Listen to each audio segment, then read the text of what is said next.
Salve, salve! Vamos lá então para o nosso Domcast, o podcast do Centro Universitário Dom Domênico. Estou recebendo aqui, né? Deixa eu fazer um bate-papo com a professora Elisa, professora de Psicologia, aqui no Centro Universitário Dom Domênico, também para o Roberto, coordenador da CPA, né, Roberto? Coordenador da CPA. E aluno de Psicologia também, né? Também estou no sexto semestre da Sexto Psicologia. semestre, daqui a pouco psicólogo. Já formado. Maravilha, muito legal.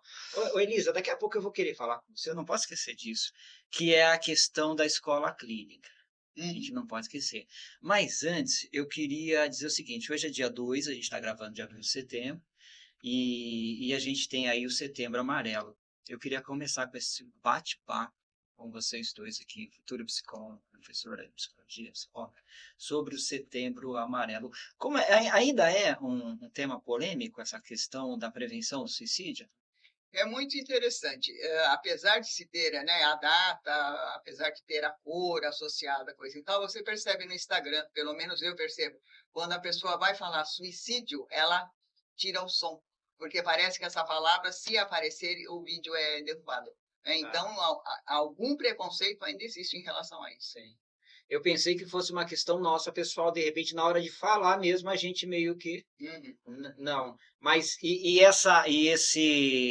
ainda é um tabu, ele, pelo que você colocou nas redes sociais, mas no nosso cotidiano, por exemplo, assim, em sala de aula, você percebe uma certa dificuldade também de lidar com isso, principalmente para a criançada aí, do aluno do ensino médio. Como é que sente isso, assim, e como é que o professor até deveria lidar com isso? Então, é uma questão. Eu acho que, na verdade, a gente não entende ainda o suicídio. A gente tem várias teorias, várias explicações, mas a gente realmente não entende. Porque como é que você. Eu estava conversando com o José Roberto agora há pouco, ele falando numa pessoa que tinha tudo na vida. Tudo, tudo, tudo, tudo, e de repente tem suicídio, fez até tratamento e acaba se matando. Né? Então, assim, para quem é psicólogo, é muito estranho pensar como é que alguém tem uma dor tão grande, mas tão grande, que não consegue ajuda, porque não pede ajuda, porque as pessoas também não percebem que ela precisa de ajuda. Então, assim, um conjunto de situações erradas, né, coisas que dão erradas, que acabam terminando dessa maneira. Roberto, queria completar. Não, o que eu gostaria de comentar com você é o seguinte, né? O que a gente entende do grande problema das pessoas que acabam tirando a vida é assim, olha, existe um termo na psicologia que se chama objetos. Nós temos objetos que vão internalizando e que vão nos atormentando. Por exemplo, de repente você pode ter o objeto dos ciúmes, você pode ter o objeto da raiva, e você pode ter um objeto tão forte que vai te sufocando de tal maneira que você não consegue viver com ele. É como se ele fosse ocupando o seu peito todo, fosse te ocupando inteiro. Imagina uma coisa fisicamente te ocupando. E aí a pessoa, ela vive num tormento tão grande com aquilo que ela resolve querer se desfazer daquele objeto, querer matar aquele objeto. E neste momento ela não dá conta de que ela está tirando a vida dela também. Então esse que é o grande problema das pessoas que acabam tirando a vida. Alguma coisa muito forte vai tomando conta dela como um todo, e ela não consegue se livrar daquilo. É uma dor tão forte, que ela quer se livrar dela. E nesse momento, ela não consegue ter essa consciência de que ela está tirando a própria vida, para se livrar desse objeto. Por isso que seria tão importante a terapia? Sim, a terapia, imagino. para poder identificar que objeto é esse, qual é a raiz dele e como tentar fazer com que a pessoa aprenda a conviver. Porque você não vai se desfazer de um objeto que está instalado, né? Eu estou falando um objeto, mas pode ser inúmeras coisas, que são coisas da vida e que a pessoa tem com ela. Qual é a maneira dela conseguir conviver com isso? É fazendo novas reflexões, observando as outras coisas que a vida tem, como a professora Elisa mencionou agora há pouco para mim. A pessoa, quando ela está envolvida nisso, ela não percebe as outras coisas boas que ela tem. Porque a gente sabe que a gente vive numa condição que você tem coisas boas e coisas ruins, né? Uma pessoa que está em equilíbrio, ela convive com as coisas boas e ruins simultaneamente. Sim. A pessoa que está em desequilíbrio, ela não vê as coisas boas, ela só vê as coisas ruins, certo, professora? É isso que acontece. Então, a terapia ajuda a pessoa a conviver com esse objeto destrutivo e valorizar as coisas boas que ela tem na vida. E aí você consegue fazer com que a Deixa eu pessoa pegar saia o gancho disso, do que ele né? está falando, então. Então, quando você fala na escola, você percebe? O ideal é trabalhar antes que isso aconteça, porque na hora que acontecer essa coisa que ele chama de objeto, objeto interno, dentro da linha da psicanálise, antes que isso tome conta de tudo. Então, ele precisa ainda estar numa fase onde ele tem coisas boas para se segurar, Calçar. né, para se calçar, para aguentar essa vida do jeito que ela é. Mas, infelizmente, o serviço psicológico não é acessível a todos, né? O jovem muitas vezes também tem preconceito, ele procura o Sim. serviço, né? Guarda tudo para si, quando ele vai ver a coisa torna tão desesperadora que a única saída que ele vê é acabar com a própria vida. Essa questão do serviço de atendimento psicológico pelo poder público, ele é escasso. E também, às vezes, contratar o serviço também de um profissional também, muitas vezes não é barato, É caro. ou por mais que, às vezes, o profissional tente colocar num preço mais popular, ainda não está acessível para parte da população. Aí tem a ignorância também, tudo isso que eu tô falando, preconceito, né? Ignorância de falta de conhecimento mesmo, né, da necessidade. Mas aí a gente vai onde eu queria fazer esse bate-papo também, com a questão da clínica escola, né? O curso de psicologia obrigatoriamente faz com que os alunos tenham vários estágios a cumprir. E um deles é o atendimento clínico. Uhum. Então, para isso, o nosso centro universitário está disponibilizando o atendimento em grupo, por enquanto, né, em função do nível de conhecimento que os alunos têm, né, eles vão fazer estágio atendendo a população.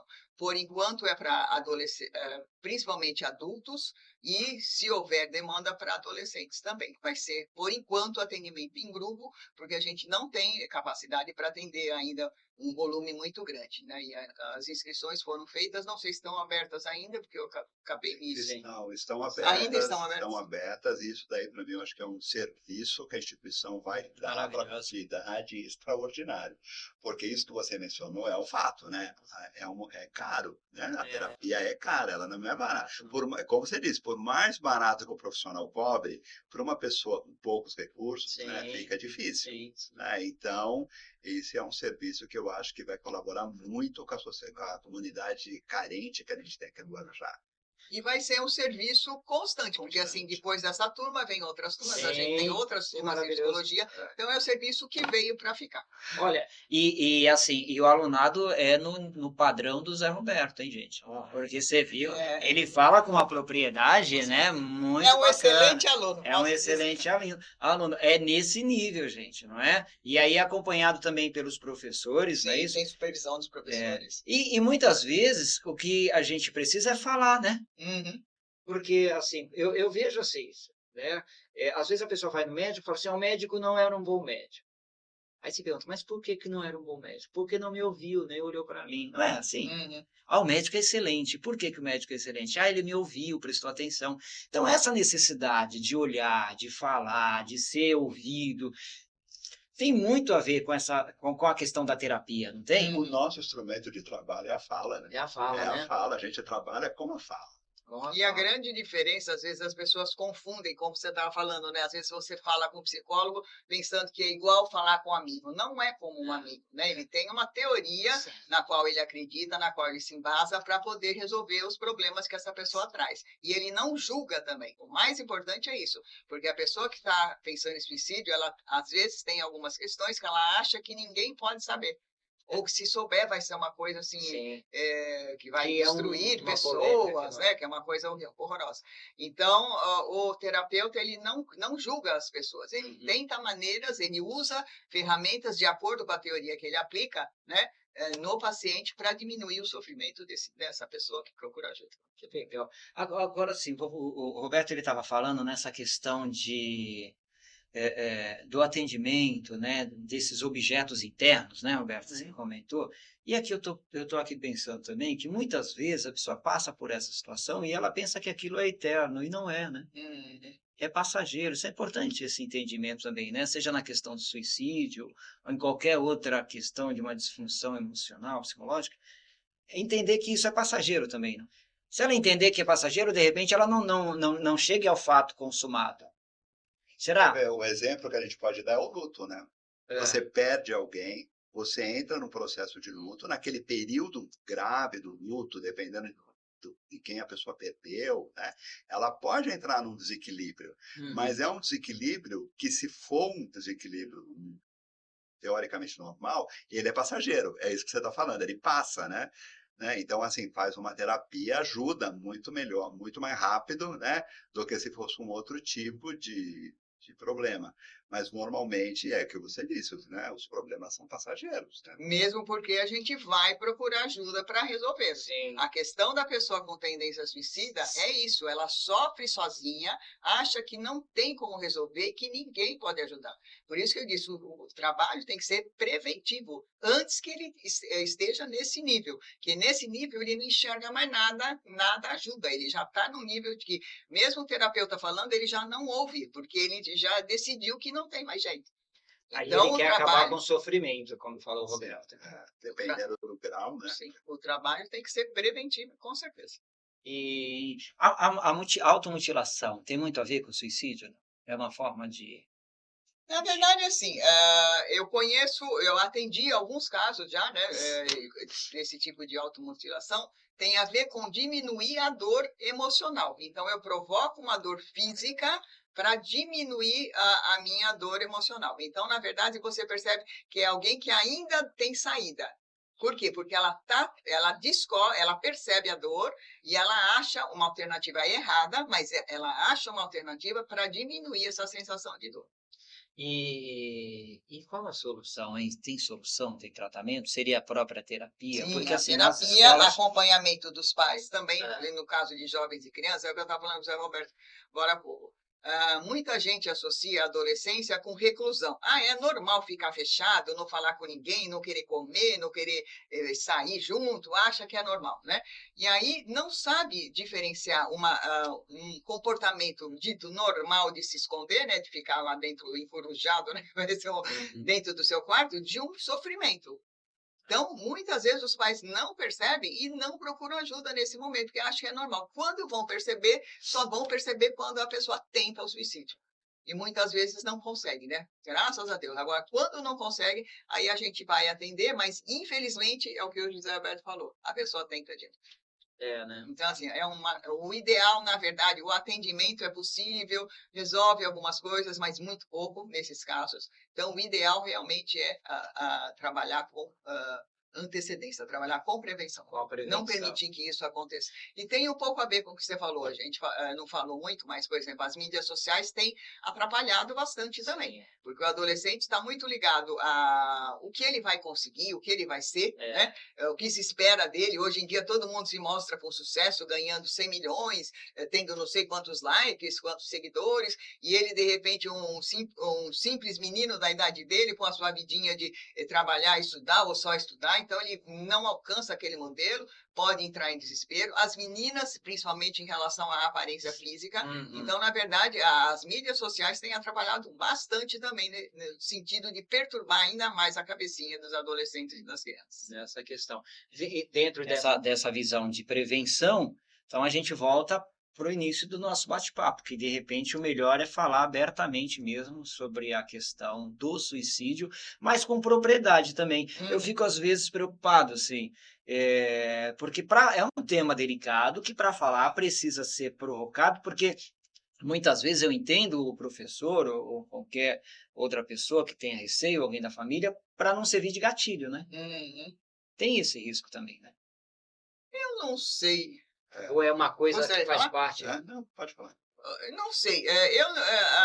Como eu falei, mesmo com tanto tempo de formação, eu não consigo entender o que faz isso. Na verdade, assim, eu entendo que é um sofrimento que vai aumentando, aumentando, e as outras áreas da vida, como ele disse, os outros objetos são diminuídos de tal maneira que só aquilo toma conta. Né? Eu não mereço, eu fiz teve um caso, no meu prédio onde eu moro, do edifício onde eu moro, teve um suicídio. Aí nós ficamos sabendo o que era. O rapaz morava em São Paulo e vinha aqui para o Guarujá só em época de temporada. Aí ele aplicou um dinheiro na bolsa, perdeu todo o dinheiro, não achou saída, veio de São Paulo até o Guarujá para poder pular, porque a mãe dele estava em São Paulo. Então, assim, eu não consigo entender como uma coisa assim tão que não seja de base. Eu acho que tem uma depressão de base, eu acho que tem uma tendência, família que tem suicida tem outros suicidas, sabe? Por isso se tem tanto medo de falar. Parece que, assim, quando alguém na família faz, ele abre a porta para, se ele pôde fazer, eu também posso. Né? Porque é considerado uma coisa muito absurda. Então, quando ela acontece, ela abre a chance de outras pessoas da família tentarem também. Talvez não na mesma geração, mas sim nas gerações seguintes. Então, tem alguma coisa que eu acho que ninguém sabe ainda. E muitas vezes não adianta só. Tem professor que vai com boa vontade orientar, mas ele vai com uma orientação mais religiosa. E, de repente, indo com esse enfoque, não atinge todos, porque cada um tem um tipo de religião, alguns não têm religião nenhuma, entendeu? Então, assim, não sei de que forma abordar isso sem. O gatilho, se não for com essa orientação, vai ser de outra maneira, entendeu? Se tem a tendência, ele vai fazer, né? Então, corre o risco, né? Corre o risco. E você pode perceber o seguinte, né? Pelo menos eu li uma notícia, aí eu não sei se a gente se comprova ou não, mas dizem, né, que esses casos, você pode ver que ultimamente tem aparecido muita gente famosa pelo mundo, que a família não divulga a causa da morte. Você já notou isso? Né? Gente famosa e conhecida, a família resolveu não divulgar a causa da morte. Dizem que esses casos são casos de suicídio que a família não quer revelar, justamente nessa linha aí que a Elisa está colocando, né? Aí você percebe que são coisas das mais diversas ordens, né? Por exemplo, aquela pessoa que foi muito famosa, que teve uma aparência extraordinária, chega no final da vida, que vem realmente, né? O físico vai se degradando, pelo natural da idade e tal. A pessoa pode não tolerar isso, né? E a gente vê que tem famosos que sofrem com isso, né? Principalmente quem teve uma vida muito glamourosa, né? Tem casos também, por exemplo, esse exemplo que a Elisa colocou do rapaz aqui do Guarujá, que se suicidou por causa de perda financeira. Isso é algo também que, naquele momento, a pessoa não vê outra saída, né? Vê que está perdendo o padrão financeiro e tal, e não suporta, né? Então, você veja que é sempre aquela dor grande que cresce dentro do indivíduo e que ele não vê outra saída a não ser querer tirar essa dor de dentro dele. Às vezes não quer tirar a vida, né? Quer tirar a dor. Né? Ele quer tirar a dor, ele não dá conta de que ele está tirando a vida. Né? Então, eu particularmente, eu acho que quanto mais se falar sobre isso, né? Quanto mais isso for algo assim que as pessoas escutam, que discutam em casa, discutam na mídia, que se fale abertamente, eu acho que poderíamos evitar mais casos. Na minha opinião, acho que quanto mais se falasse, seria melhor. Principalmente quando a gente pensa nos mais jovens, né? Nos adolescentes. Porque, realmente, essa questão da mídia social ela é perversa, né? Ninguém tira foto feia e publica, né? Só se a pessoa tiver um outro objetivo, né? Mas geralmente todo mundo sempre procura publicar a foto mais bonita, né? O fundo mais bonito, a família sorridente. E aí aquela ilusão de achar que aquela pessoa vive 100% aquele momento que foi um flash, um segundo. Porque ninguém vive uma vida plena sem problemas. Todo mundo tem os seus problemas, né? Só que você sempre acha que o outro está vivendo sem problema nenhum, né? E aí é que enfraquece o indivíduo. E ele acaba, de repente, cometendo uma bobagem dessas, né? E tirando a própria vida. O jardim do outro não é mais verde que o seu. E aí eu complementaria o que o Zé Roberto falou, que tem a ver com isso. Mostrar para o adolescente que a gente vai passar por várias dores ao longo da vida, se perceber que essa dor está ficando insuportável, está doendo muito, peça ajuda, mostrar para quem ele pode pedir ajuda, pode ser para os próprios colegas, para os professores, para um religioso, para um terapeuta, para os pais. Então, assim, mostrar para ele o processo, como isso ocorre, né? E não esperar que eles estejam já à beira do sufoco já, porque daí eles nenhuma mensagem entra mais, né? Então, na verdade, esse trabalho de formiguinha, mas assim, sem alarde, mas mostrar, gente, é natural, principalmente na adolescência, as dores que vocês têm, que são naturais, mas para alguns elas exageram, né? Então, a própria identidade sexual, que ocupação você vai ter na vida, se vai casar, como é que seu corpo vai ficar depois do processo da adolescência. São várias questões que ocorrem, naturais em todos. Porém, alguns não vão conseguir levar isso de uma maneira tranquila. Então, peça ajuda e mostrar que isso é comum, que todo mundo tem essas coisas também. O sofrimento é inevitável, né? A dor é inevitável, não tem como Com correr. certeza. Depende de como você olha, de repente ela não dói. Você sofreu. Você superando não dói, depende de como você encara a situação. Um outro problema também, não sei se a professora concorda aqui comigo, né? Que a gente vive uma época onde os pais, eles têm receio do limite e do filho se frustrar se ele impor um limite.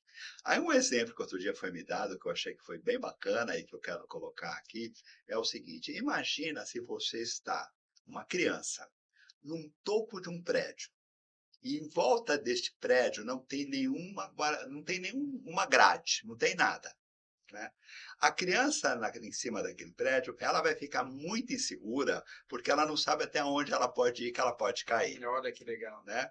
Então ela fica insegura e frágil, porque ela não sabe para onde ir. Quando os pais não impõem um limite na vida da criança, ele vai ser um adulto inseguro, né, que vai ficar com medo de enfrentar as coisas da vida, e isso também enfraquece a pessoa. E que aí pode ter essas consequências todas que a gente está falando aqui, né? Esse é um outro exemplo também interessante, que eu acho que vale para todos os pais, né, pensarem nisso. Se eu não impor, não colocar um limite, o meu filho não sabe para onde ele pode ir. Até ele que é o limite, né? A gente percebe que até a criança, o adolescente mesmo que é o limite. Precisa. E, na Ele verdade, quer tem isso, que né? Isso que parar ele com testa, né? tem que parar com essa coisa de papai e mamãe são amiguinhos dos filhos. É. Não, papai e mamãe são papais e mamães. Amiguinho são os outros. Então, a gente tem que pôr limite, é o que você falou, é verdade. A criança nasce sem a noção de perigo, ela não tem noção. É. Quem vai ensinar isso é perigoso, isso não é perigoso, isso se faz desse jeito, isso se faz do outro jeito, são os pais. Se eles não fizerem, a sociedade vai cobrar, e aí quem vai ser a vítima são os filhos. Então, na verdade, parar com essa questão de, vai frustrar, não tem nada disso. E jogo a culpa exatamente na psicologia. Eu sou psicóloga e digo, não é nada disso. Então, pai é pai, mãe é mãe, e amiguinho é outra coisa. É outra Bom, coisa. a gente pode concluir que é importante desde sempre, quanto mais cedo melhor, fazer terapia. Sim. E não só terapia, né? Porque assim, não está ao alcance de todo mundo. Observem mais seus filhos, porque assim, não é de repente que ele ficou depressivo.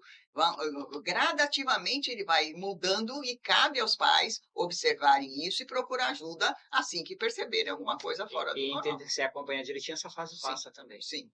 Gente, que papo gostoso esse. Dá vontade de ficar aqui. A professora Elisa está para correr para ir para aula, Zé Roberto também. Olha, esse é o primeiro Domcast aí, e a gente espera que terão outros com certeza, e a gente vai ficar esperando aqui esse bate-papo novamente com outros temas dentro dessa linha da psicologia, tá bom? Tá ótimo. Nossa, a gente que agradece, Laura, essa oportunidade de poder falar um pouquinho sobre do que a gente está estudando, né? Muito obrigado. Bacana receber o Zé Roberto aqui. Professora Elisa, obrigado também. Obrigado. Obrigado, Zé. Olha, esse é o primeiro de vários, hein? Semana que vem tem outro. Cada semana tem um Domcast para a gente aproveitar aqui esse bate-papo. Outros, como esse aqui, ó, maravilhoso. Até a